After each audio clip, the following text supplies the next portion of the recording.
Batanisikia leo. Bataniona leo. Sasa ni maneno yangu ni ya Mungu. Mungu atuombe sana. Haiko ya Mungu tena kwa yangu sasa. Na pale vile deja Mungu haiko kule. Utukufu na uweza una yeye hata milele na milele. Si basi. Yote bila ndio kuna nguvu zake na utukufu yote ni yake. Milele na milele. Zingine sasa nini? Uliona hapa kwa makonfinema. Mungu atuhurumie sana. Tukisema tufanye maombi wasema, na sisi tufanye yetu huko. Na sisi tufanye yetu huko. Maki tunakuwa na Mungu wangapi? Tukifanya yote tu ya simu tuko na mwambia fasi mwa ni mbaya. Mpaka sisi bakayani tuko na yetu.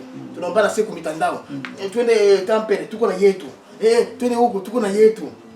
Sema kama vile mimi niko wangu Muluba, mimi nakuwa Muluba. Mpaka tafuta zetu Muluba, ndio tuanze kuomba nebo. Sema kama vile dada hapa iko Mubembe. Na katiba zake Mabembe, ndio tuanze hapana. Hapana. Fatu ya Mungu tu. Lakini hapo Mbembe. Amen. Amen. Nasema kwa mfano. Twende basi. Ndio kweli papa yetu anafungula mambo menene sana. Njoo pale unaona Yesu wakati alikuwa anaita wa mitume, alikuwa ashikwaje na chakula kabila. Ashikwaje na chakula kabila, asema huwa kabila fulani hivi hapa. Sikuko unaona alitaka Pita. Anamuita Pita, alikuwa mdaferi. Alikuwa anafua kazi yake ya samaki, Yesu akamfuata. Mambo yake yalikuwa ni ya kusema aliangalia ndani ya Pita anatosha mkile. Kama anafuata Mathieu, anaita Mathieu. Mathieu alikuwa fonctionnaire, alikuwa anatumika makazi. Mungu anamuita. Ashikuwa ni ya chakula. Anaenda tena anaangalia Zache. Anaenda muita alikuwa publicain. Anaanza kutafuta tu watu wote. Ashikuwa na chakula kabila. Ashikuwa ni kabila au ni mzungu ni nani? Maana yake ministère aichakule sex asema huko mwanamke huko mwanaume. Sisi wote tunaitiwa kutumikia Mungu. Kitu kinene c'est la sanctification. Ile kitu kama utatembea na ministère, utatembea na huduma yako, inapasha kuwa na ile sanctification kila mara na kila wakati. Juu wakati uko unajitakasa kila siku na vitu vya Mungu viko nenda kuonekana kwako, matunda yako kunaenda kuonekana. Sasa nilipenda tena niulize kitu kingine. Tukiangalia mzuri wakati ya kama tunasema taa ya kuingia, taa ya appel na taa ya kufanya ya kuingia mu ministère biko natembea pamoja. Taa ya appel Mungu anakuita parce que Mungu anaitaka Mungu, na taa kufanya ministère biko natembea pamoja. Kama unasema Mungu ananiita, par exemple leo tunaweza kuona, tunaona leo naweza hata hivi ninazala mtoto wangu hapa, mara mwana hawezi kulamuka anasema mimi nakuwa pasteur. Unafanyika mdunia. Sasa mimi nakuwa na pasteur, mimi nakuwa bishop, mimi nakuwa bishop. Tunajua kwa mitandao leo tuna huyu anashimama anasema mimi nakuwa prophet. Nile sasa tu anayana kusema tureke rukora kaka anakuwa prophet. Sasa tu unauliza, juu tu unapenda tusaidiane, hii mambo tu unasaidiana leo na watu wale wako natuona vile unasikia. Mtu kama unaitwa na Mungu, ile saa Mungu anakuita na saa kuingia muumini. Kwanza huduma. Binikala pamoja mbele ubie mtu anakulela processes. Mishijua. Unajua Mungu wakati anakuita, Mungu hawezi kuita tu hivi. Wewe peke tu anakuita. Ndio kuja hapo kama mtumishi wangu. Na watu unaanza kujilea. Unaanza jua sema yake hivi niko na huduma fulani na karama fulani. Hapana. Mungu atakuita, anakutia karibu ya pale penye basha kwa nini? Biko na imani mbele yako. Amen. Bandu wale batutesha kuongoza. Angalia Samuel wa kwanza pasa tusikie nasema nini. Kitabu cha Samuel wa kwanza tusikie nasema nini habari za Samuel si alibalimu. Alikuwa yuko na itiketika masababu iko na ita kwa nafasi nyingine. Bana muitia huko kwa Mungu ya aisha kesho. Samuel wa kwanza ngapi? 3 moja pole mpaka 11.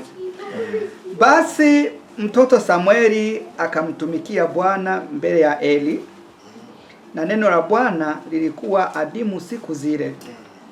Hapakuwa na mafunuo dhahiri. Sawa pili. Ikawa wakati huo Eli alipokuwa amelala mahali pake, tena macho yake yalikuwa yameanza kupofuka hata asiwezi kuona. 3. Na taa ya Mungu ilikuwa haijazimika bado, na Samueli alikuwa amelala katika hekalu la Bwana. Palikuwa na sanduku la Mungu. 4. Basi wakati huo Bwana akamuita Samueli, naye akasema, mimi hapa. 5. Akamwendea Eli kwa haraka, akasema, mimi hapa, kwa maana uliniita. Akasema, sikukuita. Tunasikia huko Mungu anamuita. Mungu ndiye anamuita. Mimi anatoka na saa kusema sauti ya Eli. Ya kwani Eli. Anaenda kula. Sasa unaniita, mimi sijakuita yangu. Anasema sijakuita kalale tena. Sijakuita ndio ulale. Iko soko na lota mtu tuko na lota huyo. Ajua mwenye anamuita. Hata mtu tuko na lota huyo. Awende mwanzo ulale kule. Na mimi sijakuita. Akaenda akafanya tena papa. Naye akaenda kalala tena. Akalala tena usingizi. Bwana akaita mara ya pili. Aseme tena Bwana ni Mungu. Tena akamuita mara ya pili. Samueli, Samueli. Akaondoka akamwendea Eli. Tena akaenda kule kwa Eli tena. Akasema, mimi hapa, kwa maana uliniita. Akaanza sema niko hapa tena uliniita tena. Akajibu, sikukuita mwanangu. Siyakuita mwanangu. Tena. Wewe ndio unani siyakuita. Siyakuita. Chunga wanda pale papa. Ayamuita. Donc wakati Mungu anakuita, kama hauna batu fulani karibu yako utachanganyikiwa. Kwa sababu masikio nasikia kama sauti ya watu yote.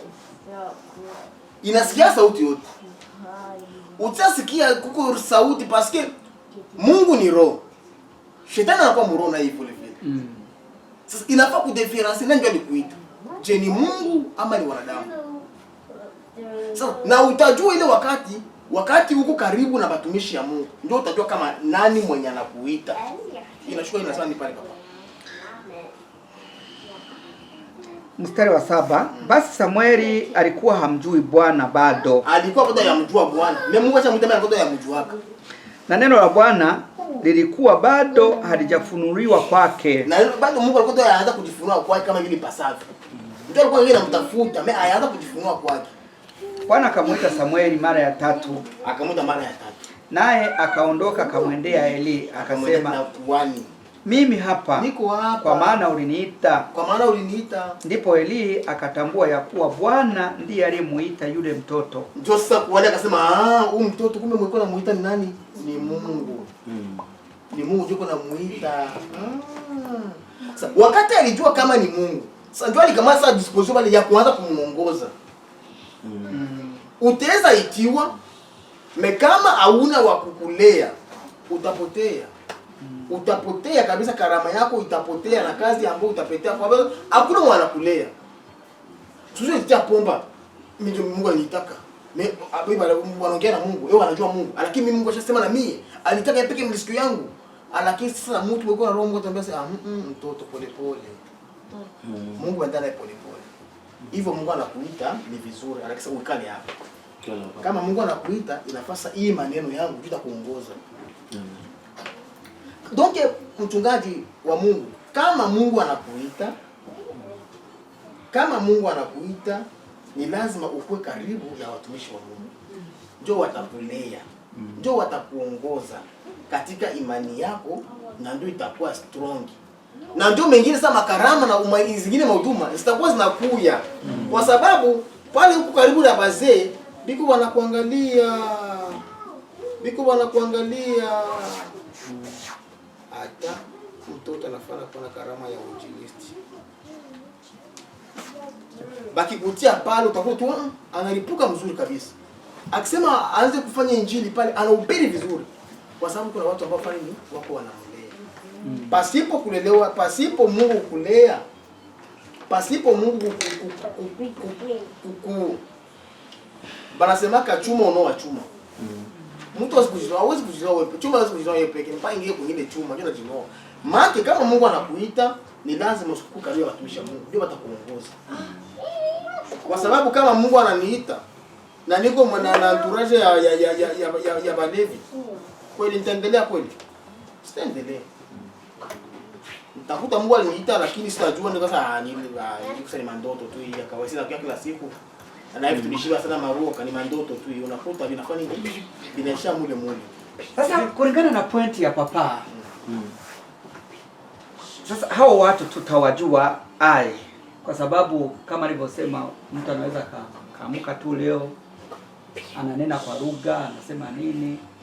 Na kwa imani ya sasa hivi watu wengi naona mtu kama ananena kwa lugha, piga mtu mweleka anapona, anajua hapa pale pana Mungu. Tutajua vipi? Tutapambanua je hayo mambo?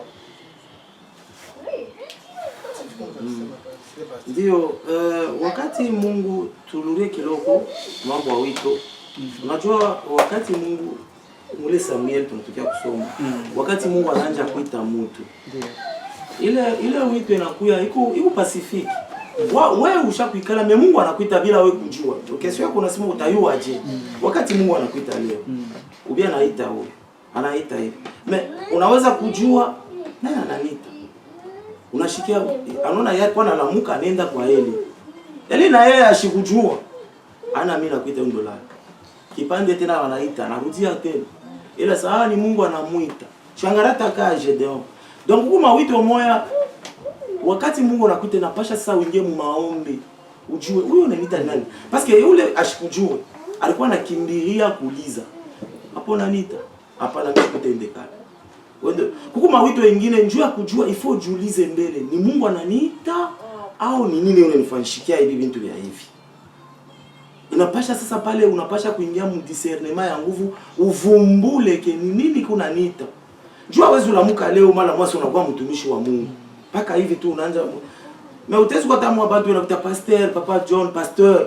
Watu wanaita pasteur je. Wewe utakuwa paka pasteur. Wewe utakuwa paka pasteur. Watu unasema utakuwa pasteur. Wewe unajua. Pale na wewe ile wito ile utaanza kwenda kuvumbula. Mungu anani mambo ni kujifunza. Wakati alikala chini ndio kweli. Pale alikala kumpembeni ya wale walimtangulia ndio anaanza kuvumbula. Hata kama tunasoma utasoma mu Juge 6 verset 11 ka Gedeon. Ni makamu ya ile Mungu alikuwa anabaita. Habari jue Gedeon shikujijue na yasema eko ni mtu anaweza kwenda kuokoa taifa kubwa. Eko tunafanya yake yeye, Mungu anamjua. Mungu anaweza shaka kukujua lakini soma mbele Mungu. Waamuzi 6:11. Waamuzi 11:14. 11 Gedeon, Waamuzi. Ngapi 11 combien? Soma chapitre 6 verset 11. Ila sasa kwa wandugu ambao wako natufuata ku live, samahani sana, mtu ambaye anatusaidia ku translate Kifini akupatikana kwa leo, lakini naamini siku nyingine tutakuwa wote tena katika lugha ya Kifini, tutasikilizana vizuri. Mungu awabariki tu kwa Kiswahili, tuendelee tu kusikia kitu gani ambacho Mungu iko anasema kwa ajili yetu. Karibu sana. Waamuzi 11. Waamuzi 11. Waamuzi 6, 11 à 14. Waamuzi 6. 11 jusqu'à 14. Tutasoma. Malaika wa Bwana akaenda akaketi chini ya mwaroni uliokuwa katika Ofra. Ulikuwa mali yake Yoashi Mwabiezeri na mwanawe Gideoni. Alikuwa akipepeta ngano ndani ya shinikizo ili kuificha machoni pa Wamidiani. Malaika wa Bwana akamtokea akamwambia, Bwana yu pamoja nawe, shujaa. Gideoni akamwambia, Bwana Mungu, ikiwa Bwana yu pamoja nasi, mbona mambo haya yote yametupata? Yako wapi matendo yake ya ajabu waliotuhadithia baba zetu wakisema, je, siye Bwana aliyetuleta huku kutoka Misri? Ila sasa ametutupa, naye ametutia katika mikono ya Midiani. Bwana akamtazama akasema, enenda kwa uwezo wako huu ukawaokoe Israeli na mkono wa Midiani. Je, si mimi ninayekutuma? Akamwambia, Bwana, nitawaokoa Israeli kwa jinsi gani? Uteshatu 14. Okay, nishapita mbele. Amen. Amen. Unajua njoo ile mimi najibu kwa ile kitu mnasema. Unajua wakati Mungu anaanza kuita mtu ashijue ikusaka ile ya Samuel. Samuel ashikujue ki Mungu unamwita. Kumbe Mungu anisha kumjua. Wakati anaanza kumuita Samuel anaanza kwenda kuchika watu wengine. Sasa pakulijua angalia na yetu kama naleta kaya Gedeon. Gedeon na yeye wakati Mungu anaanza kumuita. Mungu anamuonyesha huku voya hero, huku mtu wa nguvu. Yeye anaanza kuona vile bakambo yake baliteswa, vile balikuwa ni balabishia, bafilisia wenda kulabisha bintu byabo mama shamba kubachomea bintu mateso. Yeye anaona Mungu ashakubacha. Na Mungu anamuona ni voya hero. Sasa wakati Mungu anakuita, inapasha uyue kumuuliza Mungu, eske Mungu ananiita je? Eske ni byakora juge ndio alikuwa anauliza makesio. Alimupoze Mungu makesio ya mingi. Malaika kuna mwambia alipoze makesio ya mingi ya kujua kama Mungu ni byakora anamwita. Unajua wakati mtu anaitiwa na Mungu, unapasha sasa wanje kujikunda. Mungu ananiita, ni byakora bananiita. Unapasha kwenda hata pembeni ya bakubwa. Bakufundishe par exemple wakati alikuwa pembeni ya Eli. Ukiangalia tena kaya ataka ya nani ya Paulo na alienda ngambo ya huyu nani huyu mwalimu kama nani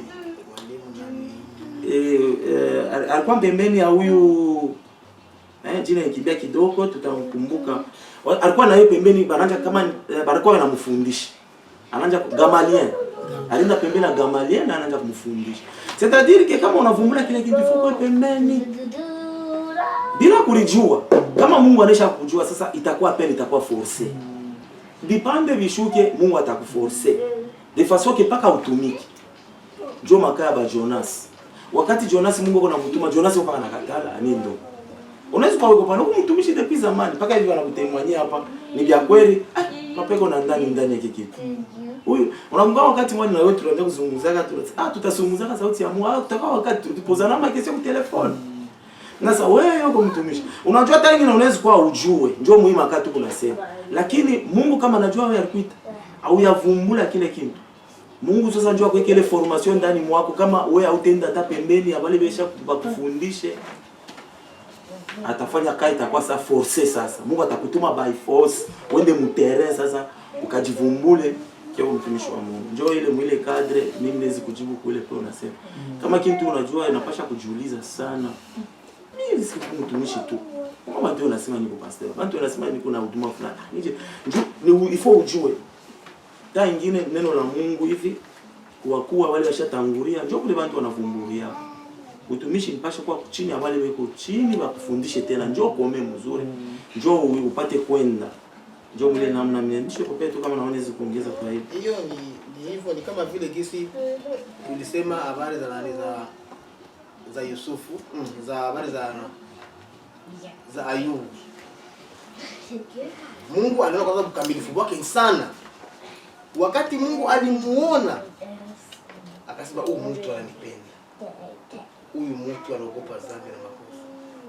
Wakati shetani yuko mkuzungurua akutana na Mungu. Wanamuuliza unatoka wapi wewe? Nataka kutembea huko sasa. Unaona fulani sasa nilimuona sasa. Ni wangu wewe sasa. Basi ni wapo. Sijui ule fulani uko nabo. Ndio anafanya nini? Ndio anashikamana wewe. Lakini wakati Mungu alimruhusu amguse, alibakia strong. Alibakia kwa Mungu wake. Sasa siwezi enda huko na ijapokuwa wanafiki badukuya.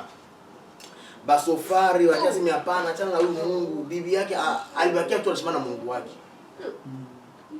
Alibakia tu anasimama na Mungu wake mpaka Mungu alifanya mwisho. Mungu alijitukuza kwake. Mungu akajitukuza mpaka Mungu Biblia inasema inamtapa. Donc wakati karama inakuya ni lazima usogelee watu batumishi ya Mungu. Ndio watakuongoza. Tuseme papa unapata profesi uko na ndo ya profesi. Ndio uko tu barabara uko mgari tu mwa fulani unaona ile gari ile haiko gari ile kwa gari ile isi kiboko ile. Na bali biko vile watu. Kama hauna mafunzo utashimama utaambia Mungu utaambia utasosha gari yako. Unaambia Mungu anaambia gari yako gari. Mungu anaambia yako gari na mtu anambia mko hivi na hivi na hivi. Pale kwa sababu ulikosa mafundisho unaleta problem. polisi takuya pale pale. Ala kama ulisogelea watumishi wa Mungu watakuongoza. Sasa hapana, hii hawataki na vile. Mimi sio yangu ilikuwa ni kama kanisa utajua je, mfano sisi Afrika kwetu tunakuta kuna makanisa mengi. Ndio. Na wewe umekuja ni mgeni pale, unataka kuendeleza huduma yako, wewe ni Mkristo, unataka kuendelea na utajua je, ndio ilikuwa kesho yangu. Wewe ile ndio utajua kama huduma yako ni huduma. No, wapi mlango gani uingie? Atajua je asema ule mtumishi yeye anaanza ministeri ashufuate watumishi. Kwa sababu tumeanza habari kwamba kuna wengine anafanya kama ni kuiga tu. Na mwingine anafanya juu ya profit fulani. Sasa wewe unafika pale. For example kama Zambia, wakati mimi nimefika Zambia. Mimi nimefika pale wakuta kuna makanisa mengi. Lakini tukawa force kuingia kwa kanisa yenyewe tunasikia lugha yetu. Juu ile lugha hatuijui. Sasa umekuwa force kuingia mwa ile kanisa si kwa sababu pengine umegundua kwamba pale pana Mungu. Ni kwa sababu umekuwa force ili uende usikie wenyewe wako wanasema mle. Ndio hilo sasa nilikuwa naondoa kwa swali yangu kwamba utajua haye kwamba hapa pengine naenda ndo pana kwa kazi yako. Okay, ndio kwa kazi yangu hiyo. Unajua unamna ya kujua fwashi hapa ndio peo kazi yangu fulani. Ndio ile kesho unasema wakati unafika mkanisa unasema hapa utajua je hizi fwashi ndio peo kazi yangu. Namna mnapozeka. Utajua kama hapa wanamuomba Mungu mwake na kweli. Mwake na mkweli. Utajua je sema ule mtumishi ni wa kweli. Wa kweli alipata mafundisho kubatumishi bale barumukwa mbele. Njoo hapo sasa abantu beko na chamuka tu analamuka deja anaanza kuhubiri anafanya anakuwa na Yesu anafungua kanisa. Sasa wewe unakuja wewe ufanye unaingia mara moja mule. Utafanya unatumbukiza. Utajua ni pale una pale fasi banalombaka temps. Unajua wakati na mimi naweza kupatia mfano wakati na mimi nilifika hapa Finland. Mimi nishukimbirie mara moja kwenda sema nenda tu kanisa pala mwa hivi. Nilifanya kama ni mienji ama 3. Nikala tunaanza sema mimi nisikombea wapi? Nilikuwa nauliza nitezi kuanja kuombea wapi? Nilikuwa naomba. Nasa nitenda mnyapenda nione malama fashi nitezi kwenda kuombea. Nikaona na mimi malama, nikaona Pentecoste tusa nikashutuka niko pale. Na mkwenda na sasa niendaka tu hivi mimi naingia. Paka nilikwenda tafuta malama bananibeba nikafika pale. Kitu pa kuvumbula kitu inapasha kuingia mbele mu maombi. Kitu kinene sana. Unapasha kuingia mu maombi ulize Mungu. Hapa mimi nafikie fwashi. Tezi kukuombea wapi? Naweza kufanyia kazi wapi? Papa yetu ile sasa tunafahamiana naye mara kwanza banakuwa kunyangaria. Tusema tutaanze kuomba pamoja, tulipatiana mata. Tuombe mbele Mungu tujibu, tuulize Mungu. Eske Mungu ndio anapenda tuteze kuomba pamoja? Aliwa na mimi baba kata. Na nisipoanza sasa kauli hapo. Na kwanza mzee usema kaambia hivi, huyu ndio mtaomba na tayari ushuhuda wa kwanza ule. Huyu ndio mnafanya mtaomba eto mzako mtafanya mtaomba naye. Unasikia? Kisha ndio na mimi nikamwambia mnasema mimi tuende kuomba, tuende kutana hata mnyumba tu kunaomba. Na yeye pala alienda kwake, akaniambia kwa telefoni anasema tubebe muda, tulize Mungu. Kama ni kweli Mungu anasema tutezi kuomba pamoja. Aliingia kwa maombi na yeye na mimi niingia kwa maombi. Tukanja kuomba, mimi nikashikia na mimi roho inanyakikishia yake tunaweza omba. Yeye na yeye roho kamhakikishia tunaanza omba. Tunaweza omba. Ndio vile tulianza sasa kuomba. Ilikuwa tu mafamili kama ni 2-3. Tunaanza kujikuta. Mambo munene mimi naona pale juu ya kutambua mimi taweza kuomba wapi na bantu kani. Napasha mbele ombe Mungu. Njoo tu dawa munene ifo ingie tu maombi hapa bantu njoo balo nanipa. Kama Mungu ashikupe bale bantu. Anaweza kupatia fashi nyingine. Haina pako paka sime paka wewe tu. Na unajua hiyo kuomba haiko ile kuomba sasa utaomba ya sekunde mbili kile anachoka kwa kazi. Hapana. Baba kaza niombe na wewe baba. Mungu wewe pekee niambie amen hapana. Nikujibeba kujikosante kabisa. Kwa sababu ukienda mubaya, kama ni kanisa ambazo ziko misingi ya shetani, unapotea vile. Unapotea. Ndio maana inafaa ukamate usiri kumuomba Mungu katika haki na kweli. Kama ni vifungo, funga vifungo mpaka Mungu akukonfirme, kwa sababu Mungu anasema na watu wake. Na Mungu anajifunuaka, atasema kama kaiko kunja yako wewe, atapata wengine maujumbe kutoka nje. Sasa hapana, ulikuwa unahitaji fulani fulani, lakini Mungu anasema ifanye hivi na hivi, na Mungu atajisirisha tu. Ndio dawa tu hiyo.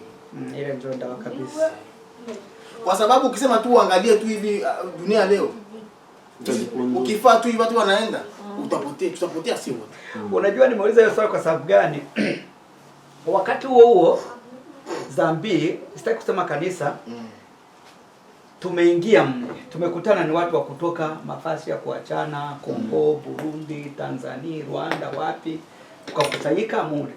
Sasa kila mtu anakuja na gisi alipokea. Unajua watu tunapokea sero na nchi yenyewe unatoka. Na mafundisho ya kwenyewe unatoka. Mfano kama mtu mwenye alipokea tuseme Burundi, Pentecost for example, akikuya kukutana na kanisa la Kongo hawatakubaliana. Juu Pentecost ya Burundi hawataki watu kucheza. Kongo ni rumba kwenda mbele. Tena yamebarikiwa yuko vizuri.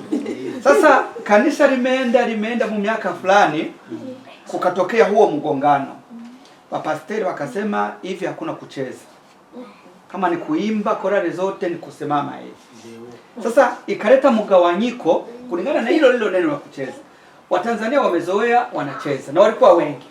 Wakongomani wanacheza. Wa Burundi hivyo. Bazambia wao ndio usiseme. Kukatokea wengine wakaanza kwenda kule, wengine wakaenda. Sasa kile ndio kimesababisha niulize, je, unaweza ukanani? Lakini majibu ambayo yametoka kwamba lazima umshirikishe Mungu. Kila kitu unachokitaka kufanya, kinachohusiana na mambo ya kiroho, muhusishe Mungu. Muulize Mungu, je, hapa nimefika, niko njia panda. Nifanyeje? Nionyeshe njia, mimi sijui niende kulia au kushoto.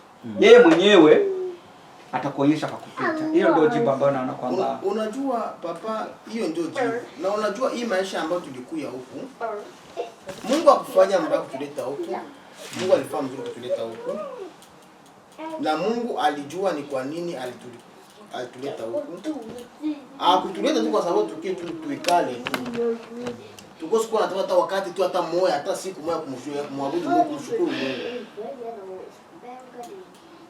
Tuko na mabitu mingi ya kumshukuru Mungu sana.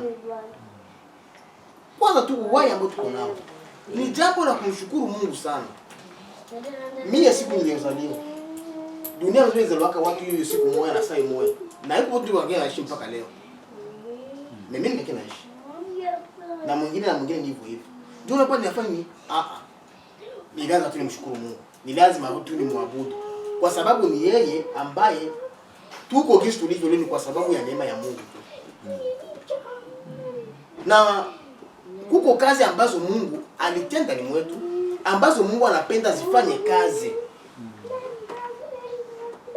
Asitafanya kazi ni manyumba yetu. Sitafanya kazi mu ministeri ya mkundi la Mungu. Maana Mungu ndio anagawaka ile karama na vipawa, huduma na zawadi. Anavigawa huyu hivi. Mungu utafanya nini? Kwa kujenga mwili wa Yesu Kristo tu. Wakorintho wa kwanza tusikie 12 nasema nini?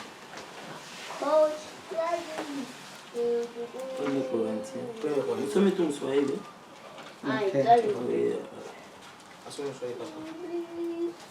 Premier Corinthiens chapitre. Anze pale kwa 12, anze kwa.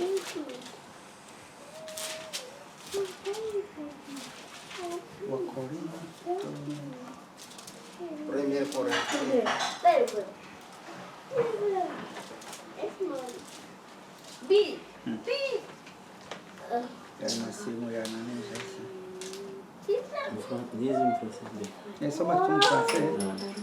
Inasema hivi chapitre 12 verset 1. Pour ce qui concerne les dons spirituels, je ne veux pas, frère, que vous soyez dans l'ignorance. Aseme kuhusu karama za kiroho, apendi tubakie mkutokujua kitu. Vous savez que lorsque vous étiez païens, Acha tu papa some kwanza. Soma tu Kiingereza nitakia sema sana Kiswahili. Njoo lugha ya nyumbani. Okay. Papa malizia kwanza kwa Kifaransa. Okay. Sasa wewe unamalizia pale. Ok. Vous savez que lorsque vous étiez païen, vous vous laissez entraîner vers les idoles muets selon que vous étiez conduit. C'est pourquoi je vous déclare que nul, s'il parle par l'Esprit de Dieu, ne dit Jésus est anathème, et que nul ne peut dire Jésus le Seigneur, si ce n'est pas le Saint-Esprit. Ilikuwa ni Wakorintho wa kwanza mstari wa 12. 12 combien? Anza tu pale ku ufia hata kutoa tu tusikie Okay. pale ndio mwa tu kuhusu wisi ya ulizo hapo ya Okay. Tunaanza na mstari wa kwanza. Basi ndugu zangu, kwa habari ya karama za Roho sitaki mkose kufahamu. Mwajua ya kuwa mlipokuwa watu wa mataifa mlichukuliwa kufuata sanamu. Wakati tulikuwa mdunia tulikuwa tunafuata sanamu ambazo zisizo nena. Azisemi unaowe pia ndio kaanza kukasanamusha kachonga vika mti kako. Ukiwa anza kuongoza, waanza kukaibia wanakachezea. Na leo ndio katengeneza mwenye nako. Wewe ndio kanyangulia kwa kabeba inchi. Wewe ndio kafanya kila kitu. Hayo akasemaki, kaisha kutia mmala anaweza ajabu. Tena namalizia kama mlivyoongozwa. Kisi mlikuwa Doki Mungu atuhurumie sana. Tena mtumishi wa Mungu. Kwa hiyo na waarifu ya kwamba hakuna mtu anenaye katika Roho wa Mungu kusema Yesu amelaaniwa. Ndio hawezi kuwaka. Wala hawezi mtu kusema Yesu ni Bwana isipokuwa katika Roho Mtakatifu. Katika Roho Mtakatifu. Shukelea mwisho pale sasa. Ya 4. Ya 4 bwana. Basi pana tofauti za karama, bali Roho ni yeye yule. Ndio. Pana tofauti za karama, lakini Roho ni yule ndio anafanya kazi. Ni Roho huyu umoja. Ndio iko anafanya kazi mkarama zile zote. Zote ni Roho huyu umoja. Sasa wakati wewe kama vile mtumishi wa Mungu unafika sehemu na unapenda kumtumikia Mungu, ule Roho moja mwenye uko anafanya kazi na kanisa ambako unataka ujiunge nayo. Na ni ule tena Mungu ndio atakufunulia. Kwa sababu ni kazi ya Mungu na ni kazi yake, ni lazima ule Roho wa Mungu atajimanifeste. Anasema hapana, hapa ni nafasi ya kumwabudu Mungu. Hapo si mwabudu Mungu. Amen. Amen. Mungu ndio atatuoriente sisi sote. Atatuoriente sawa sawa na akili yetu. Ni lazima kushuka tuchunge kitu gani ambacho Mungu atasema kwa ajili yetu, kwa ajili yako wewe na mimi. Hiyo ndio nini? Mapenzi ya Mungu. Lakini kujua kama sisi tuko wanani na tulitoka wapi na tuko naenda wapi. Wokovu ni kitu cha thamani sana. Wokovu ni kitu cha thamani sana. Ni ubora batubebe vitu vyote mu maisha. Lakini tusikose wokovu. Tusikose wokovu. Hiyo ni lazima tuko tunaishi, tuko tunaambiana, tuko tunaongea tukumbuke lakini kwa kutoka. Tukumbuke patano letu na Mungu. Unajua papa, tuko watu wengi tunawaza wewe tunasemana na Mungu. Tuko bisahau. Wala mimi Mungu ukifanya hivi nitafanya hivi na hivi. Sasa yule papa walikuwa biko wachuruzi, biko wanaenda inchi za kigeni kwenda kurangua vitu. Balikuwa tuko nje. Sulikuwa naomba Mungu. Mungu nifika hata masaa 1000 $. Nikisema masaa 1000. Sisi nitafanya hayo. Mungu anakuongoza msekanti. Mungu nifika hata saa